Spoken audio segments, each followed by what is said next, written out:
Good afternoon, everyone. I see we have opened up the session. Welcome to today's Knowledge Hub session. I have put a few welcome notes within the chat for you all to see. My name is Amy. I am the Director of Strategic Communications and Marketing here at the school. I will be your host for the session, but I'd also like to acknowledge we have our team member, Sean Gilligan, behind the scenes helping me. For those of you that have attended a session in the past, you will know his voice and his name quite well. So thank you, Sean, for helping us today. I have attempted to place a poll. I don't know, Sean, if that's viewable to our participants today, but just a little bit of an icebreaker to get a sense of if you've attended a Knowledge Hub session before, or if today is in fact your first one. So with that, why don't we get started? We have a few housekeeping items, if you will, that I would like to take you through before we welcome Michael to the stage. I know he is the one that you're here to see today. So firstly, we have a few recommendations to make sure that you have the best webinar experience possible today. The first is that if you have any questions during our presentation, we highly encourage you to please place them into the chat. Sean and I will be taking notes of those, and we'll be presenting those questions as best we can to Michael at the end of the session. I think historically we have more questions than we can get through in the allotted hour. So what my team and I do is that we will collect those and find a way in our follow-up communications to make sure that those questions are in fact answered for you. We would also like to note that today's session is being recorded. We always get questions in the chat, oh, I have to leave early or I came in late. Not to worry, we record the session in full and we will in fact share the recording in full with you as part of our follow-up communications. It's inevitable in our digital virtual world that we always have tech issues. Case in point, as we went through some of the testing this morning, I certainly had my share.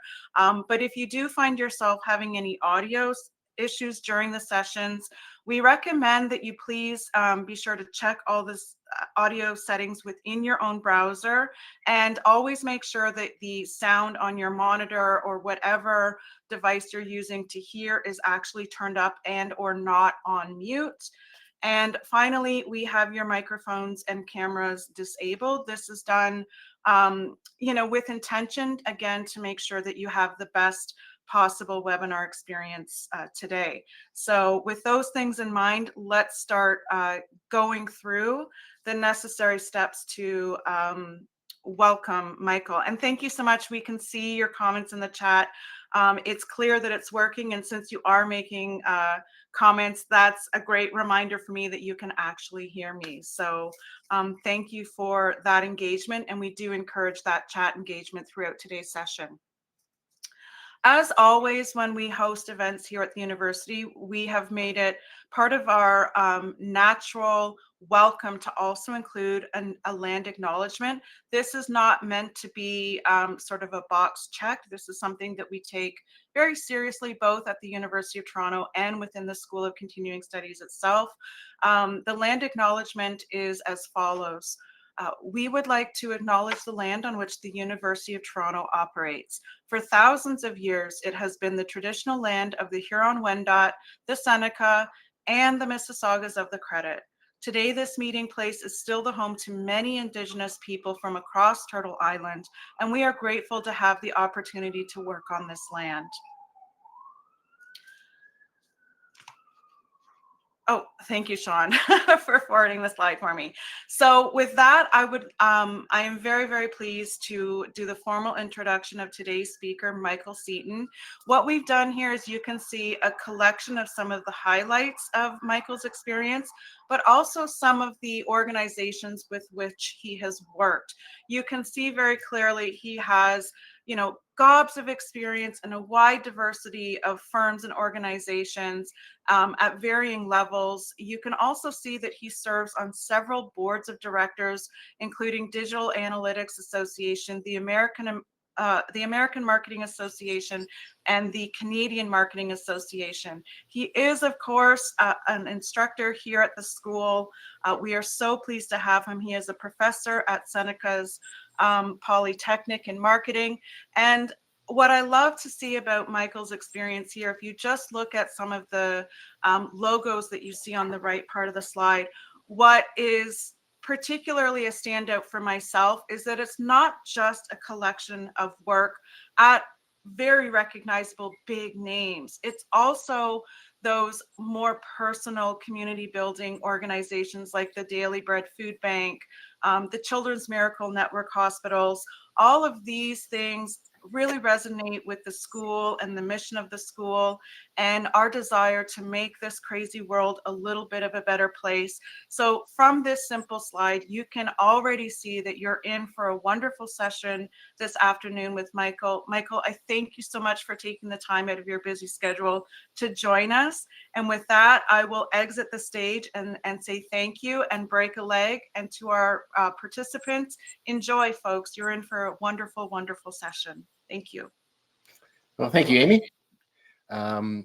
Welcome, everyone, and Happy New Year. I think we're still okay to say that. I think maybe we're at the 16th of January, so Happy New Year. Welcome, everyone.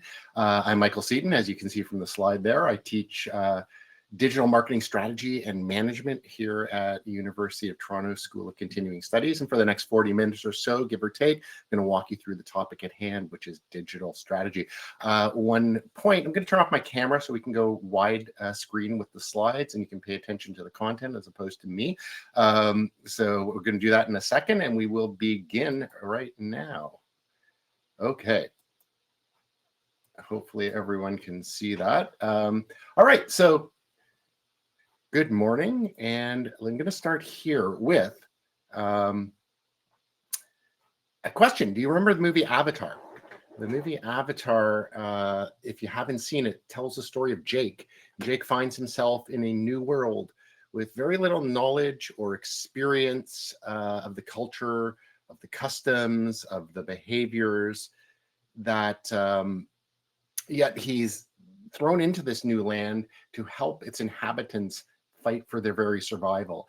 And it's one of these classic examples of a story archetype of a stranger in a strange land. And I think today's marketers can all relate to being like Jake because we find ourselves in this modern marketing landscape that's radically changed from traditional to digital over the past 2 decades or so. And it continues to evolve at a rapid pace, leaving us often disoriented and overwhelmed at all the choices that we face. The challenge in this new world of modern marketing is ensuring that we always put strategy first in our thinking and in our practices, which in digital has often gone missing. And why? Because partly I think it's because we fostered a stunning amount of attention deficit disorder. I call it digital attention deficit disorder, or DAD. And we're often playing catch up, partly because we've expected our interns and junior marketing resources to help lead us to the promised land. And there's no doubt that the people I've worked with, the digital natives who are born into the world of apps and devices and platforms, are helping us do digital magic. But we can't expect the newest cohorts and those who have come into the digital world to hold all of the strategic chops from the get-go needed to deliver on the full marketing equation without ever having shown them the way forward properly. So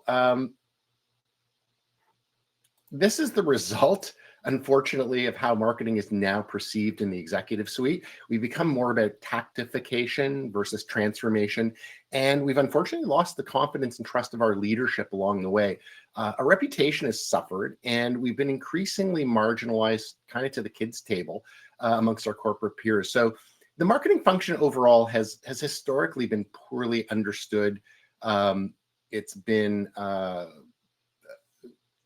sort of not always well respected, and we haven't done ourselves any favors by doing backflips in the digital world to invest in every new digital tool, to communicate using vanity metrics versus hard measures, using language that no one outside marketing understands or comprehends, and generally coming up short when it comes to connecting the real business outcomes that we can showcase from our marketing efforts. So strategy isn't just a buzzword. Strategy is the difference between market leadership or relevance in our business.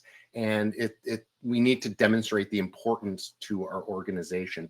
So the key message that I want to deliver here is that strategy is more important than ever today. And it means getting our practices right and applying them at the very start to ensure we have success in this new world of modern marketing.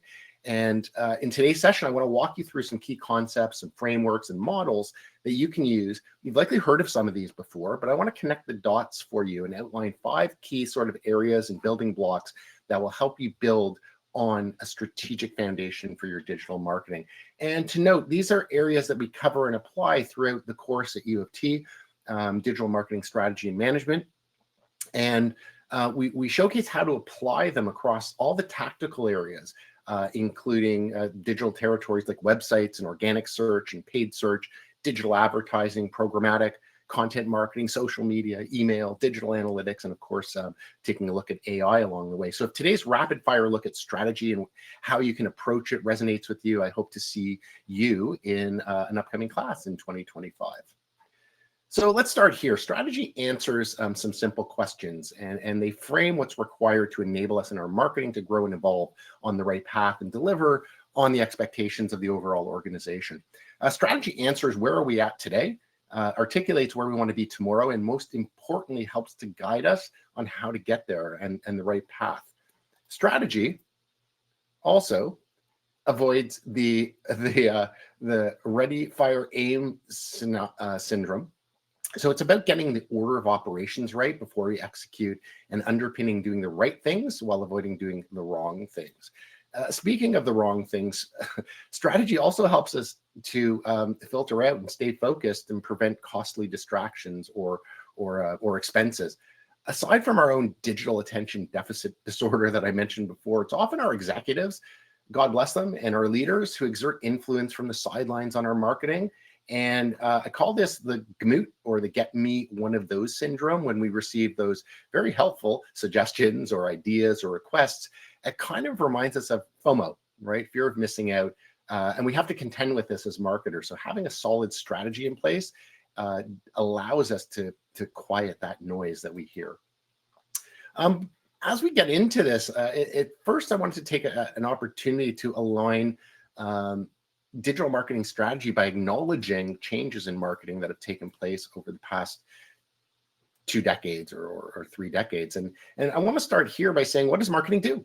If we start at the 20,000 foot level with marketing and what we hope to achieve, first we need people to know who we are and be aware of our brand. And then we need to connect them with our brand, and we call that layer engagement. And finally, we need to generate results that help to grow the overall business. So it's the essence of what we do in marketing. It kind of remains unchanged. And one of the ways to think about what has fundamentally changed in the digital world is to look at how we achieve awareness and engagement and conversions. I'm going to mention that a bunch of times here in today's session. But on the left-hand side, in a pre-digital world, it was very analog. We had a straightforward funnel. We built on the traditional broadcast model for TV, radio, print, direct mail, out-of-home advertising. We called it IATA, attention, interest, desire, and action. It was a linear process, and it had unique stages that we could control along the way with our target audience. But if you fast forward and you look at where we're at today, digital it has the same stages, but they kind of can happen all at once. And that's because the digital world is non-linear. Today's environment means a lot less control to isolate each stage, even though we try to. But we can have a disjointed experience where you're seeing a call to action and a take action to purchase before you even know who the brand is behind it. So it acknowledges that our new world is we face that in our marketing journey. You may have heard of the classic 4 Ps of marketing, but another consideration now we must acknowledge is the 5th P, which is people. Prospects, customers, the general public plays a direct role in our marketing today like never before. And it's because of their ability to connect, to engage, to participate with brands. It just was previously not possible. We all know about ratings and reviews and feedback and consumer generated content. And we know that that can be good, bad, or ugly on any given day. Consumers are regularly calling out brands for all sorts of reasons. If you think about Nike and labor conditions and that backlash, or Bud Light's choice of influencer last year, or Chanel's advent calendar backlash that happened. Our connected world simply means that we now have a direct relationship with consumers as brands that's created new expectations of us all along the way. But the big picture really hasn't changed. We just adapted for digital. So again, we first need to know who our audience is and where to reach them. We need to be able to connect with them and create valuable interactions. And thirdly, we need to drive outcomes that, again, contribute to that core business. So digital really didn't change the questions, but it changes a lot of the answers that are now a little bit more complicated and involved. End of the day, most marketers are looking to drive prospects and customers to their digital properties. And specifically by that, unless someone can tell me a different way of looking at it, we want to guide them to our apps, to our websites, to our mobile site, to take that next step. And whether it's click-throughs from ads on social media or organic search or email marketing that we conduct or content, whether it's organic or paid, typically we're driving them to our properties that we own so we can further convince and convert them. We frame this with our brand and our customer experience. We underpin it with data and measurements to gauge our performance along the way. And so when we look at this as a model, it looks like a hub and spoke model where most of what you see here, give or take, is really the full ecosystem that we play into on any given day. And now there's AI. Of course, we have to contend with everything that changes like in a heartbeat in our world. This has been around for a year and a half to 2 years. AI predates when ChatGPT made their big announcement, but obviously it's taken the spotlight.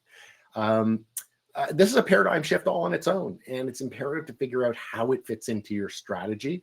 Of all the bright, shiny objects that we have in front of us, AI has the potential to indeed be the biggest game changer we've ever seen. But aside from it being cool, using it for tools, and checking it out at this point, marketing really needs to build the business case for AI and show its true value, helping with create more efficiencies and be more effective. Otherwise, it's just going to be another toy in the toy box, raising questions about our contribution and actual return on investment versus adding more cost and complexity down the road. So that's where we kind of stand in the world of digital and what's changed on our watch. And the first building block before we leap into the what and the how of our tactics, we need to begin by understanding strategy starts with us, right? Who we are, why we need marketing in the first place. So we start here by understanding, first and foremost, what's your digital business strategy? It might sound obvious, but it's really important to know your business's overall goal. Like, why do you play into the digital space? Here are some of the 5 most common strategies outlined by Google over the past many years. For marketing, it means how we align the right activities and the right measures to know if we are being effective in driving the business. Each business is unique. Each business can have several digital business strategies in play at the same time, or just to focus in on one. What's important to know here, again, is how marketing supports it. This includes brand visibility, traffic generation, engagement, generating leads, attracting and converting customers, and boosting sales. So overall, we want to increase customer value and satisfaction with marketing, and it really is incumbent upon us to know what we're actually supporting from the get-go.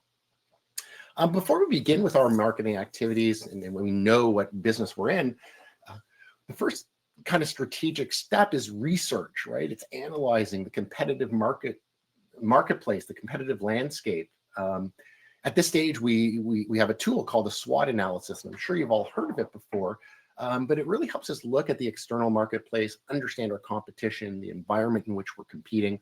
SWOT also helps us determine our internal capabilities and the limitations that factor into how we play to win or where we need to pull up our socks. I believe it's an excellent exercise to always begin the dialogue on strategy, because we can get the whole team on board, we can help shape what we're doing, and it's well worth the time invested.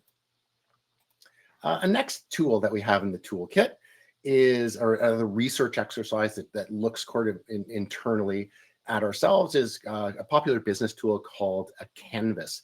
When we apply a canvas specifically to marketing, it's one of these collaborative tools that captures critical details about our brand, our value proposition, our points of differentiation, um, and variables about our audience and our success metrics. I've used this extensively with my clients, and I began using it when I wasn't on the client side. I really believe in this as it helps on really one page to inform the strategic development process, and also works great as an onboarding document for new employees, for vendors, for agencies, so they can understand what we're doing in marketing, and how we look at all of these different variables and pull them together around our brand. And the last part of knowing yourself is knowing what objectives you're trying to hit. So to finalize this first building block, a big mistake I see way too often and continue to see is that we have not applied SMART framework or methodology to our objectives. Without it, our objectives are just guesswork. Our goals are not quantified. We don't have a tangible target or a time frame in mind for when we're delivering. So what the SMART methodology of being specific, measurable, actionable, relevant, and time-bound with our marketing allows us to do is to create focus and consistency and reliability, align our resources, and have proper credibility when we are speaking to the rest of the business. It's a way to ensure transparency and set ourselves up for success. So I can't emphasize enough how important it is to set your goals properly and smartly. So let's look now at second building block of being strategic in digital, how we learn and know more about our target audience. Because once we've looked at ourselves and we've researched, how we play to win, we need to understand how to identify and define our target audience. This is Philip Kotler. He's a professor at the Kellogg School of Management. He's known as the father of marketing. And he points out that we need to be there right in front of our customers and prospects when they have a need. Today, digital's all about being customer-centric, and the better that we know our audience, the better we'll be able to anticipate their needs and deliver unique value. If you think about Amazon, they're a great example as the world's largest retailer, and they didn't just get there by chance. They have a relentless focus on being customer first and knowing what customers want and being right there to deliver on it. It's in their DNA. Every internal meeting at Amazon, there is an empty chair that represents the customer, to not lose sight of who everyone is really working for. So, so how do we do that? What methods and tools, aside from an empty chair in a room, can we use to help define our customer segments and strategies? It began here. Traditional audience profiling and segmentation used demographics that covered gender, age, income, education, those kind of variables, to help us define and segment. And we've gone deeper over the course of marketing's lifespan. We've entered into psychographics that help us define targeting by way of clustering other data variables like personalities, life stages, social groups and affiliations, attitudes, fears, those kind of things that help us enhance our segmentation and our targeting by really getting a closer look at who our audience is. But what about in the digital world when we have an array of choices? It may be outside the regular purchase that we would make. Maybe there's a high degree of risk if we get it wrong, because our decision making has become more complex. We have a lot more things to look at and avenues to attack our decision making with. So as the digital world evolved, we had to evolve this evolving nature of the buying experience and the path to purchase. So demographics and psychographics still form a baseline, but we need to go deeper to actively design and develop experiences in the digital space that are going to resonate and help shape and influence the behaviors of our customers. So, like, for example, a business-to-business buying experience, it's very complex. If you're at a large or small organization and maybe you're looking at deciding on a CRM platform, for one example, it's a technology investment, and it's different from the average purchase you're making. And if you're on the other side and you're marketing the CRM platform, you need to do a deep dive into the specifics of your audience, their motivations, the choices they face, and really understand how you can stand to have a greater chance of success. One of the strategic processes or elements that we have now is identifying and developing personas as a way of getting to know our audience better and getting closer to them. What a persona represents is a segment of our audience by defining who they really are and putting a name on them. They help us to really design valuable experiences by knowing and tapping into what they might be doing, thinking, feeling, pain points they might be facing, so that we can ultimately identify opportunities to convince and convert them. Personas play into websites, content, campaigns. They become really critical in our digital strategy. And when they're done, they kind of look something like this. It's a quick look at the output of a persona. We use them to help enhance our personalization, tailor our communications, help us to improve our engagement and customer retention. But the most important thing to remember about personas is we don't just get into this exercise to create a pretty document and then put it in a drive somewhere and forget about it. We actually need to, for personas to be effective, whether it's B2B or B2C, we need to make them actionable. One of the things that makes them actionable is an approach we can borrow from the world of software development called user story development. For marketing, we don't really want to call them users. We want to call them customers or prospects. But what this practice is a simple and powerful way to look through their eyes with a quick articulation of who they are, what role they play, what they want from us, and then understanding the benefit that it brings to them. So if you are, the role you're playing as an e-commerce retail customer shopping around, you're going to want to receive tailored recommendations based on perhaps your past purchases or your preferences, so that you can find products that you will love more easily and be able to purchase with a click or two.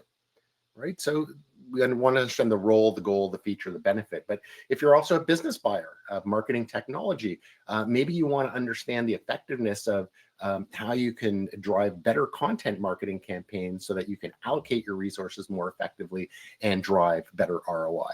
So these stories really are super important to add into what you're doing with your personas. And we'll bring them to life in the next section here, where we talk about how to reach your audience. Because once we've understood, we start to understand and define who our audience is, we know them a little bit better, we've gone through that exercise, we need to know where to reach them, right? How to reach them. So the first step here is, you've probably heard of it before, the customer journey. What the customer journey helps us do both for B2B and B2C brands is to visualize the path to purchase and articulate these details at each unique stage, from awareness through to conversion and then even retention. We want to illustrate the channels, the touch points, and where they exist, where they behave, where we can reach them, and what they face along the way in terms of choices and touch points, so we can help them get through their path with confidence. Really, we want to empathize with them, with their challenges, and we want to be relevant and supportive along the way so that they choose to do business with us. There are simple journeys. If you think about the time frame we're in right now, New Year's resolutions in January, you think about a lower involvement and lower potential cost or risk. Maybe it's joining a gym or a health club, and a membership there can go through these stages, but it's not really weighing on us very heavily. We make a choice. It can be completed quickly as a journey.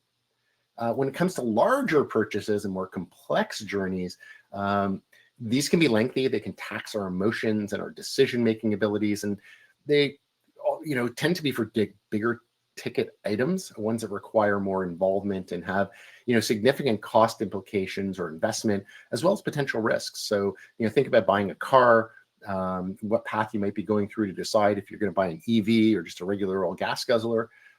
So we look at this both for simple and complex journeys, and we really map it out to understand and again be able to apply an understanding of what they face.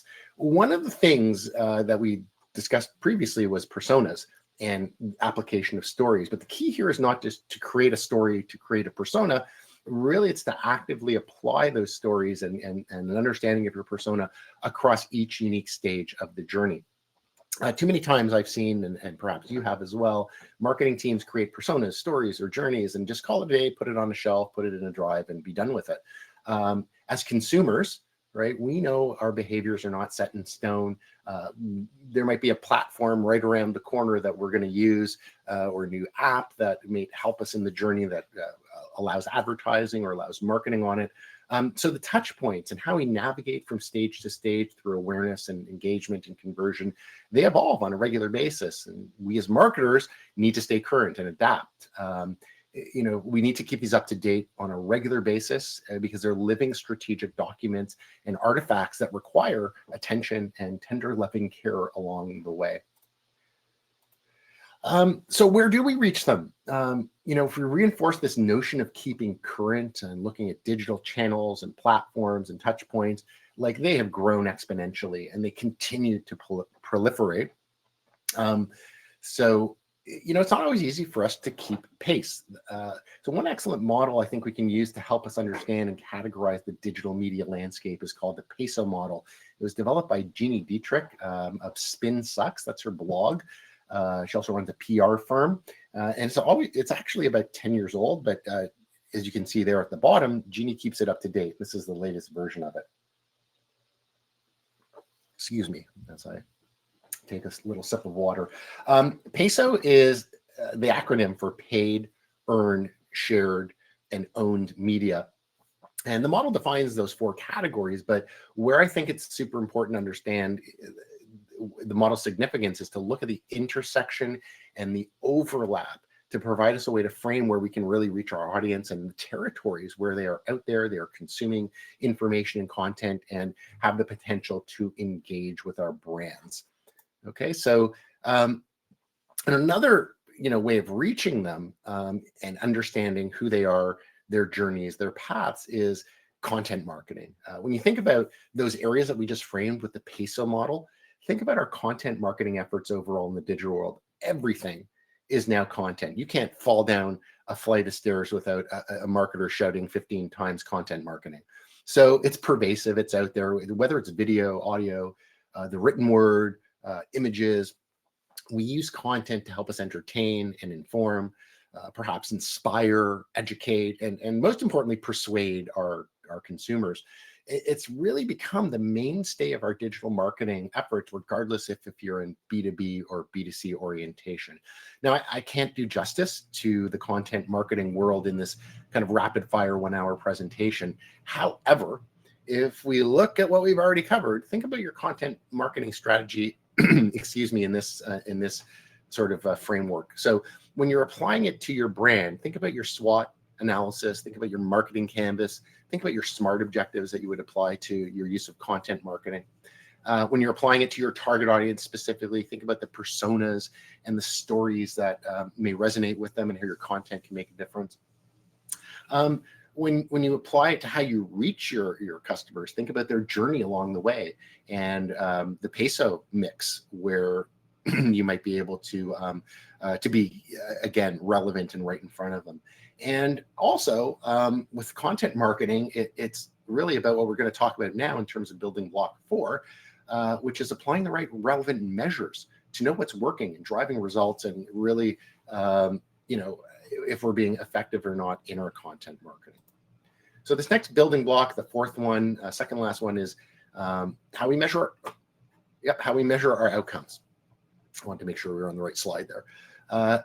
How we monitor our performance, how we showcase the actual impact of our digital marketing activities, because the deal here is that we need insights into our marketing, right? We need to overcome, and the challenge today is actually to overcome acknowledging that there's no shortage of data or data points in digital marketing.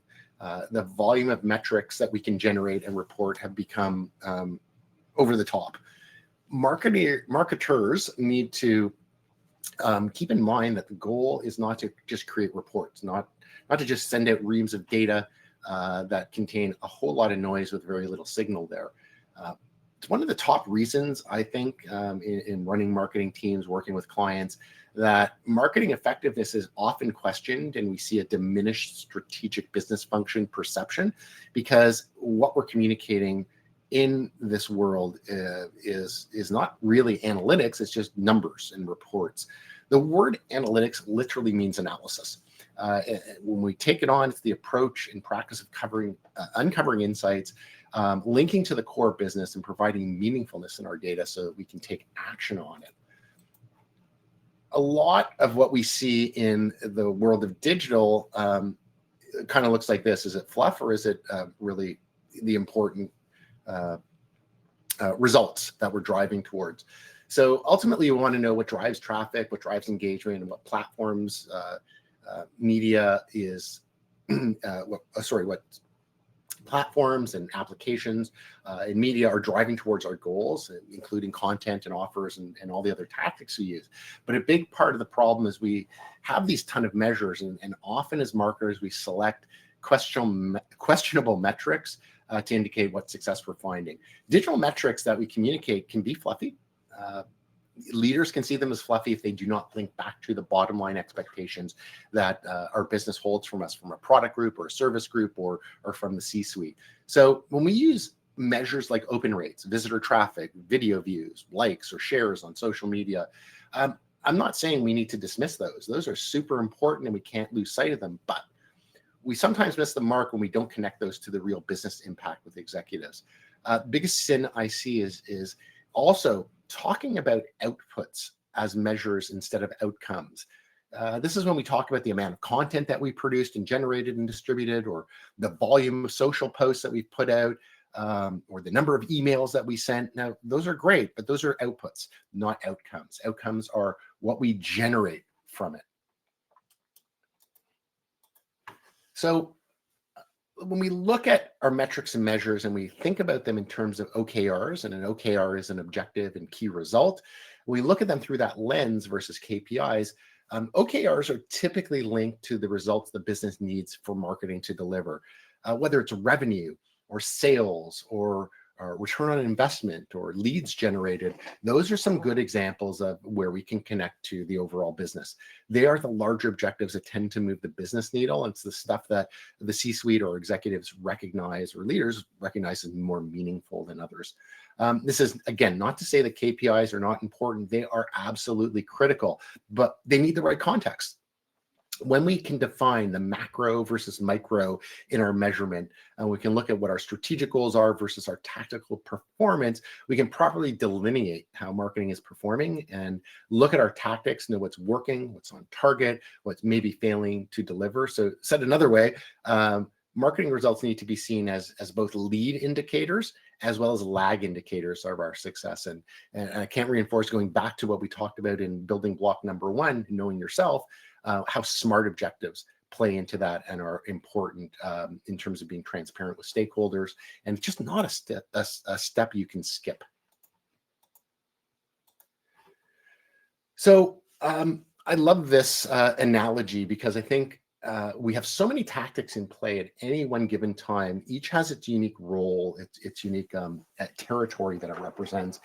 Each has its unique targets and KPIs because, in our tactical toolbox, we are driving at an objective, but we have different ways of achieving it. So we need to look at each individual swim lane in terms of how it's performing. Is email hitting its target numbers for open rates and generating traffic to the website? Is our paid search aligning with cost per click targets, or are they higher or lower? And are we driving conversion rates that we anticipated from any one of these? So all of our tactics are working sort of towards a common goal. They're all swimming in the same campaign pool. And we need to know when each is performing and is on target, because the aggregate results overall will help us deliver on that larger objective. So I hope that helps clear and paint a clear picture of what we're trying to achieve with our tactics. And where this all sets up for success with our measurement is understanding that how these 5 steps help us cover the bases. So cascading down from our objectives and OKRs, those bigger things that we're trying to hit in line with the business and show our success, they frame our contribution to the business.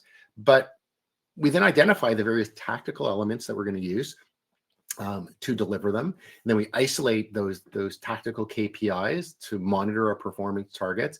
And then we look to execute those tactics in specific segments, and again, having targets that we need to hit so we know if we're performing or not.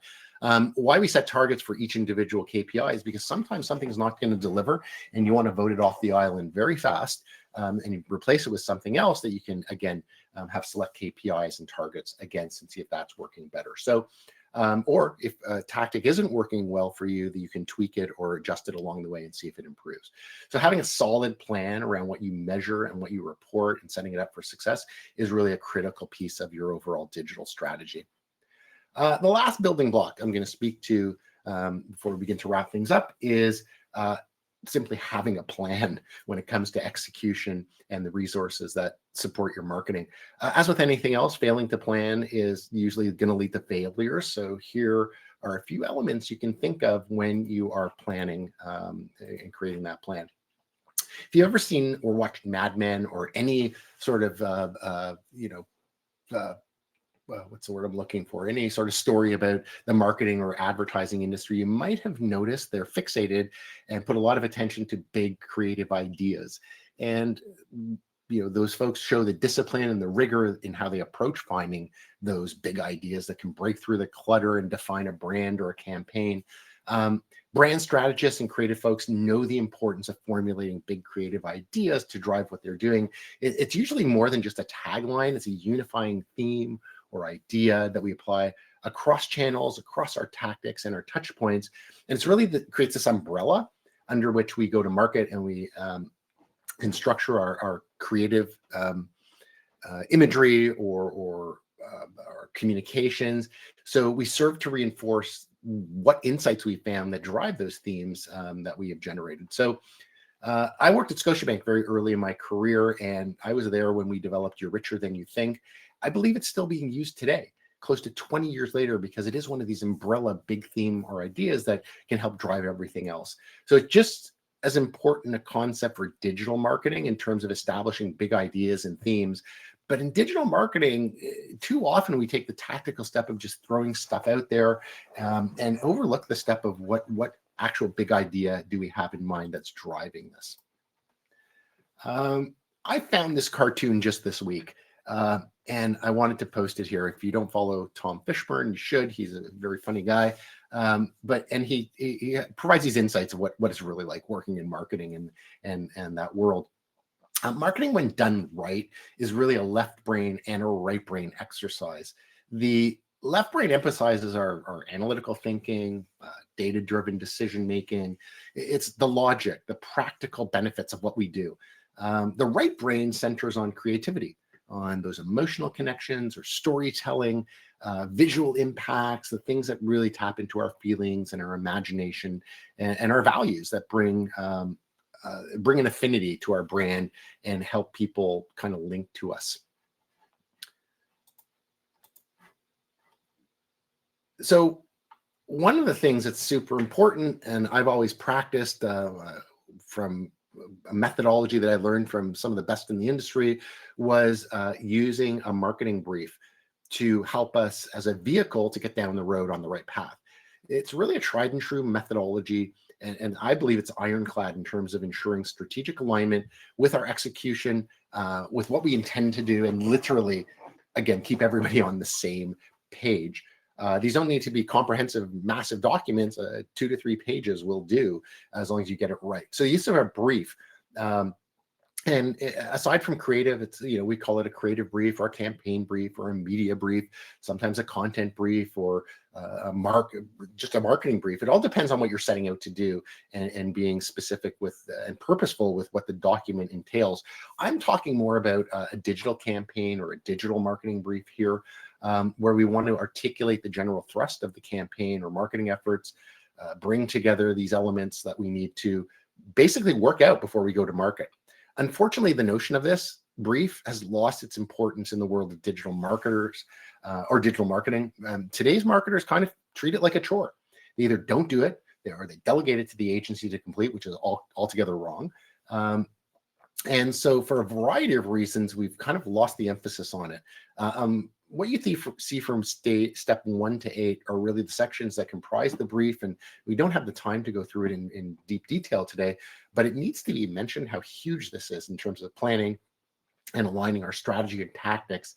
And it's kind of like eating your vegetables. You don't always want to, but it's kind of critical to your overall health and wellness. So please, if you take one thing away from here today, please start using briefs. Another part of our planning in digital marketing is all about optimization, and we can only get there by conducting tests to continually improve what we're doing. Tests are used across tactics like web pages or email or search. It could be our media or our content. Any element that's in the mix that we want to ensure we maximize our results and we're continuously validating our learning about what we're doing and driving towards improvement. A solid strategic plan. Now, let me break away from this for a second. I was kind of born into the world of marketing, into the direct marketing world, where testing and learning in the days of direct mail was so important, because you didn't want to waste time on time and money and effort on a stamp and an envelope if you could be doing something better. So we always did testing. And what that translated to in the digital world was the ability to bake that into all of our digital marketing efforts, whether it's A/B testing, which tends to isolate one salient variable, or it can be multivariate testing, where you're testing many variables at the same time. The idea here, or concept to remember, is you will always have a champion, but there will always be a challenger trying to take the crown. So think about a boxing match or any sport where there's a champion and challenger. Someone can always come up to challenge what has been done before that's getting great results and deliver or outperform it. So always be in the mode of testing and learning. Another part of planning that we need to think through is our people plan. I mentioned that earlier, the 5 Ps of marketing apply. People are a key part of what we need to think about in terms of the marketplace. But when we look internally at our people, at our teams, sort of our HR stance that we take, they're at the heart of everything that we do.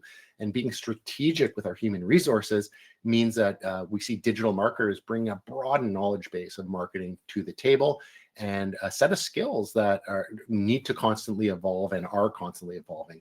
The traditional world is really about a deep domain expertise in kind of one area, or generalist knowledge across many areas for general management purposes.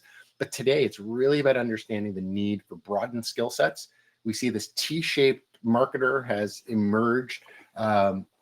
We're now seeing it evolve into what's called a V-shaped marketer, because the digital environment demands like a wider adjacent knowledge going across overlapping areas that we must now include in our playbook to be successful. The last part of having a plan is your infrastructure, your marketing operations. MarTech, or marketing technology, is now embedded into our operations like never before. There are, at last count, like 10 to 20,000 different MarTech tools for operational enablement. Marketing ops has become a huge part of the marketing sort of footprint, and determining what you put into your marketing technology stack can be overwhelming and just daunting. I help clients with this all the time, and it's always changing. But it's worth mentioning that the vast majority of marketers really only use any one tool to about 10 to 20% of the capabilities or horsepower that it offers in its array. So strategy in this area means knowing kind of what you need at the core, what you need to scale, and avoid getting caught up in all the bells and whistles that sound great but are never used. Strategy also means making sure that you have a plan for it, ensuring that it drives efficiencies or ROI or better results or operational prowess, because otherwise it's just seen as an ongoing questionable expense that might be cut. A lot of what I see is marketers trying to bump up their budgets by investing in tools, but these tools are not just a one-time investment. They cost resources, ongoing human resources, as well as technical resources and bandwidth to keep going. So keep that in mind when you're looking at technology. So as we wrap up, I hope your view of strategy has been enhanced, and you can see the importance of ensuring that a solid strategy is in place. What we do in the digital marketing course, we apply this digital marketing strategy framework by looking at what we've covered today. The overarching framework we take looks at research and analysis and goal setting. We then dive into the 3 C's of customers, content, and channels as we look to make sure our resources the resource and build up for what we need in marketing takes place over the core 3Cs. And then we have the resource set of people and technology that underpin what we do. So again, each week we take a deep dive into how strategy and management apply to the various digital pieces, and we dive into each of those pieces, from websites to search, whether it's paid or organic, into digital advertising and programmatic media, content marketing, social media, email, digital analytics, and of course, again, AI. So course participants work collaboratively on projects. We have hands-on learning. We feature guest speakers and panelists that help us build our breadth of knowledge that you can bring back to your marketing. So I'm going to close things down by reminding that strategy does not just happen. It doesn't take place on its own. It does take knowledge and know-how and practical application to get things right. I love this quote by Abraham Lincoln because it sums up the essence of strategic thinking. No matter what you're facing in terms of a challenge, there's always merit in measuring twice, cutting once, as the saying goes. So for all of you attending today, when it comes to creating awareness, driving engagement, delivering the right outcomes and results from your digital marketing to your business, my question to you and call to action is, how are you going to move forward to sharpen your digital marketing axe and establish your strategy so that you can guide your organization and your marketing efforts to achieve success in today's modern marketing environment? And if you found value in today's presentation, I hope you're going to check out the course, register with the links provided here, and I hope to see you there soon. Thank you guys so much. I'm going to turn my camera back on again.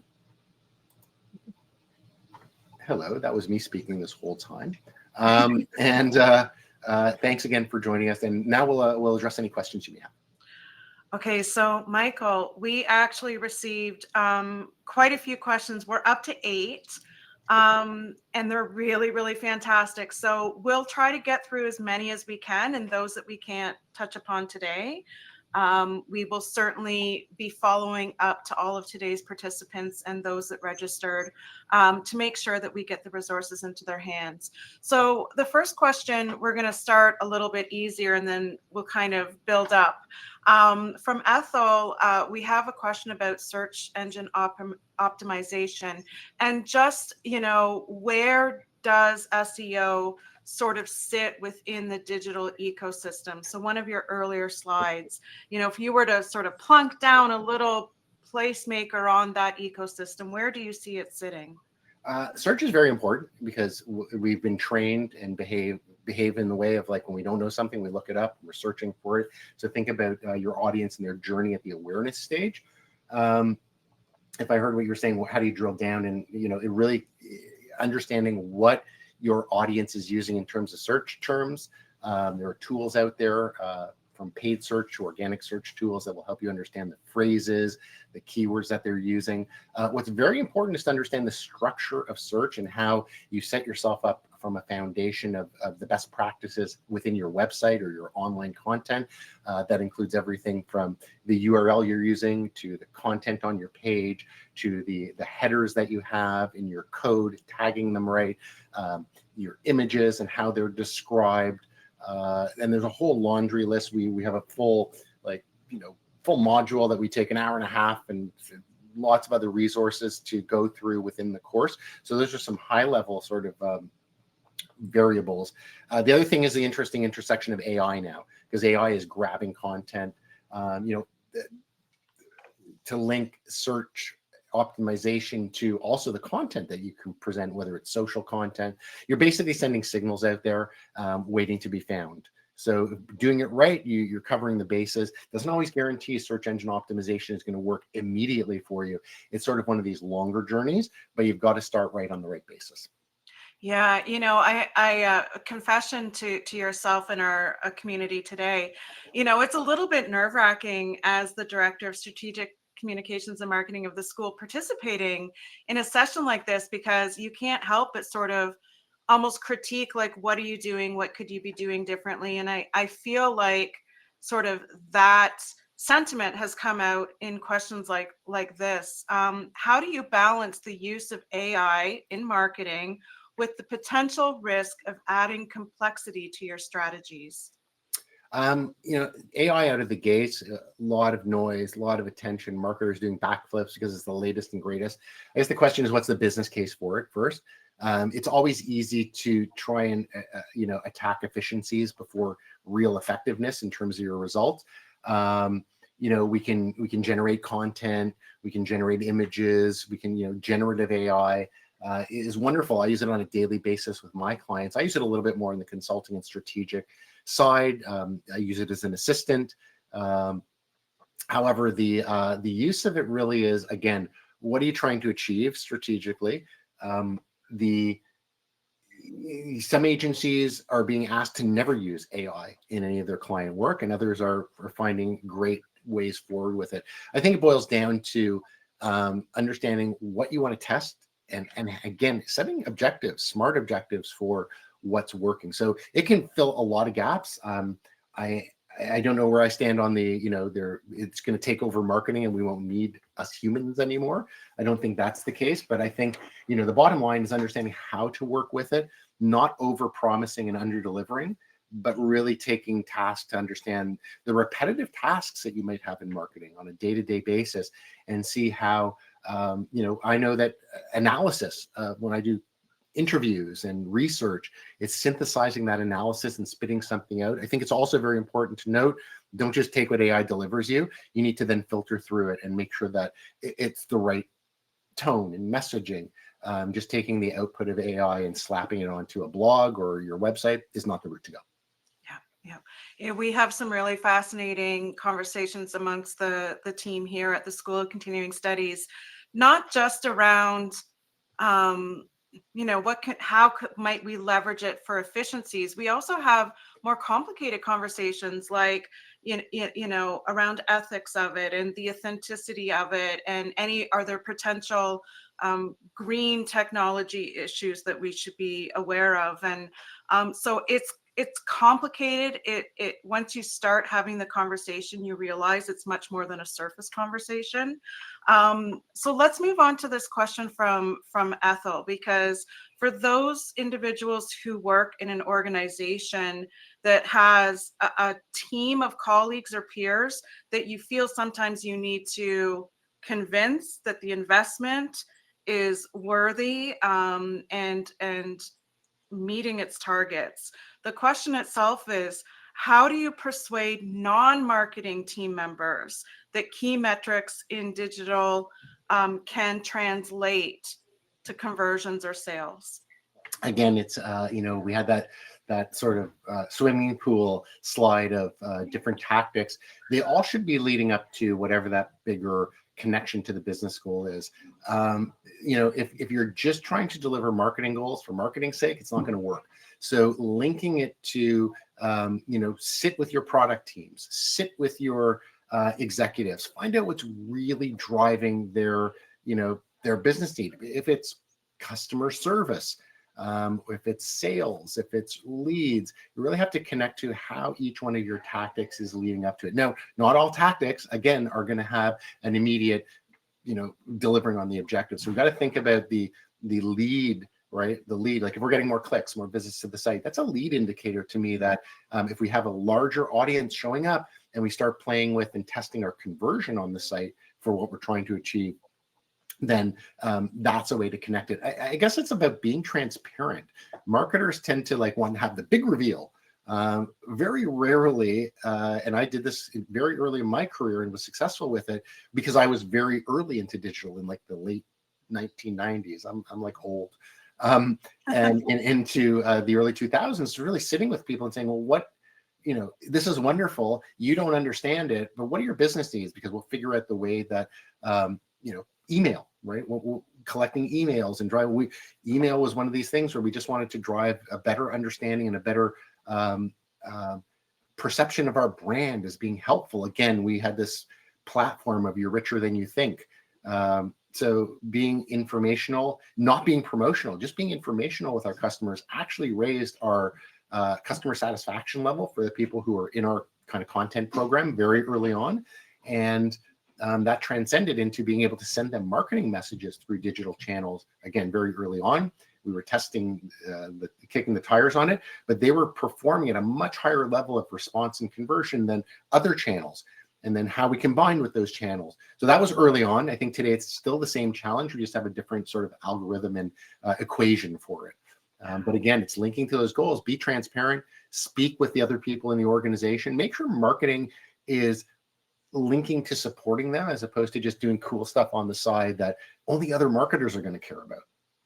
Yeah, that's brilliant. So we have more questions, but we have run out of time. So to those of you who are still with us, we will be sure to get those resources pulled together for you. We do a follow-up communication that will include a link to the presentation, so you can go back and re-listen and pause on the slides that really resonate with you most. I did mention in the chat, this time around, it's probably going to be next Wednesday or Thursday before you see that follow up in your inbox. You know, Michael did mention that he has a course that is coming up. If this is something that you would really like to dive into, it is a fully online course. So no matter where you are able to take this course from the comfort of your home. That course does begin on the 27th of January. So we would encourage you to take a look now. Oh dear, can you guys still hear me? I'm getting a connection. Oh no, connection's back. Okay. Nope. Amy is reconnecting. Hopefully you can still hear me. So I'll just say thank you everyone for attending and joining. I think we're going to probably wind it up. So Amy, over to you to close down. We are. So the final thing I'd like to note for all of you is that I wanted to bring to your attention that courses here at the School of Continuing Studies are something that you can launch or register through the Canada Training Credit, which means that you can get a tax break on your income tax by taking courses with us. So if that's something that makes the course more accessible to you, please do take a look. Thank you, all of you, for attending. You've been an incredibly engaged crowd. Michael, I would be remiss if I didn't say you got lots of kudos on the Richer Than You Think campaign. So just but one testament to how fortunate we are to have a professional like Michael as part of our instructor team within our SCS community. So thank you so much, Michael. This was just brilliant and engaging. We look forward to continuing the conversation with all of you. Have a wonderful rest of the day and keep good care of yourselves. Thank you, everyone. Take care. Bye-bye. Thank you.